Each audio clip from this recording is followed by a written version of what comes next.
Comment marche une éolienne? Tu te dis sûrement, ah, tout le monde sait que le vent fait tourner une hélice et ça produit du courant électrique. Mais sais-tu exactement ce qui se passe à l'intérieur pour qu'elle puisse produire de l'électricité? Qu'est-ce qui se passe si le vent ne souffle plus sur les hélices? Est-ce qu'il n'y aura plus de production d'énergie? Et si le vent est trop fort, l'éolienne ne sera-t-elle pas endommagée? Quel dispositif arrive à transformer une simple rotation d'hélice en électricité? On a beaucoup de choses à se dire aujourd'hui. L'éolienne, c'est un appareil qui transforme l'énergie cinétique du vent en énergie mécanique puis en énergie électrique. L'ancêtre de l'éolienne, c'est le moulin à vent. Celui-ci servait à transformer les céréales en farine. Le vent faisait tourner les pales du moulin et l'énergie mécanique créée était utilisée pour moudre les grains. Il existe aussi des éoliennes qui servent à pomper de l'eau, on les appelle des pompes à vent. La première éolienne génératrice d'électricité est mise au point par un Danois nommé Paul Lacour. Les éoliennes qui produisent de l'électricité sont appelées aérogénérateurs. Elles possèdent 3 pales qui tournent sous un vent de moins 10 km par heure, montées sur une grosse boîte qu'on appelle nacelle. Et la nacelle, elle est montée sur un mât. La rotation des pales entraîne un axe qui, malheureusement, ne tourne pas suffisamment vite pour produire de l'électricité. Pour cela, un multiplicateur est relié à l'axe pour augmenter sa vitesse. Le mouvement est transmis à un alternateur qui va transformer l'énergie mécanique due à la rotation en courant électrique. Ensuite, le transformateur dans le mât élève la tension du courant pour qu'il puisse soit être acheminé par des câbles souterrains ou sous-marins vers le réseau électrique ou être stocké dans des batteries. Comment fait l'alternateur pour transformer une simple rotation en courant électrique?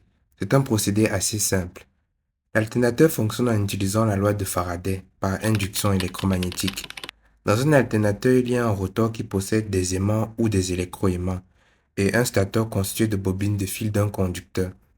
La rotation du rotor au voisinage du stateur crée une variation du flux magnétique dans les bobines, ce qui fait naître le courant électrique. Le mât d'une éolienne peut mesurer jusqu'à 100 mètres de haut, vu que c'est en altitude que le vent souffle le plus. Mais lorsque la vitesse du vent va au-delà de 90 km par heure, l'éolienne s'arrête automatiquement, sinon ce système mécanique risque de s'endommager.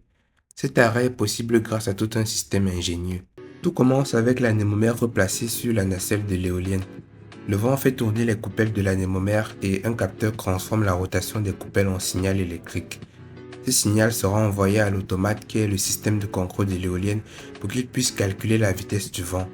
Lorsqu'il obtient une vitesse supérieure à 90 km par heure, l'automate va arrêter la rotation des pales en actionnant premièrement le frein dans la nacelle, deuxièmement en mettant les pales dans une position grappeau, c'est-à-dire parallèle au vent, parce que dans cette position, les pales ne sont plus sous l'influence du vent.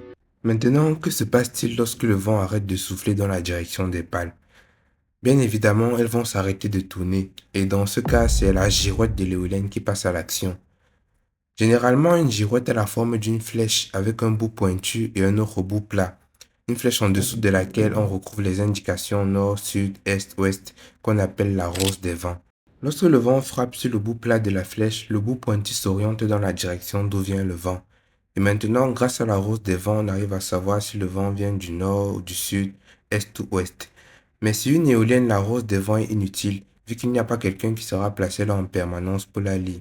Pour cela, lorsque la flèche rote, cela envoie un signal électrique qui permet à l'automate de connaître l'angle d'inclinaison de la flèche et d'activer les moteurs de la nacelle qui vont roter pour que les pales soient dans la direction de la flèche de la girouette, donc face au vent. Les anciennes éoliennes n'avaient pas de girouette, mais plutôt une queue plate qui agissait comme une girouette. C'était un peu comme une fusion girouette-éolienne.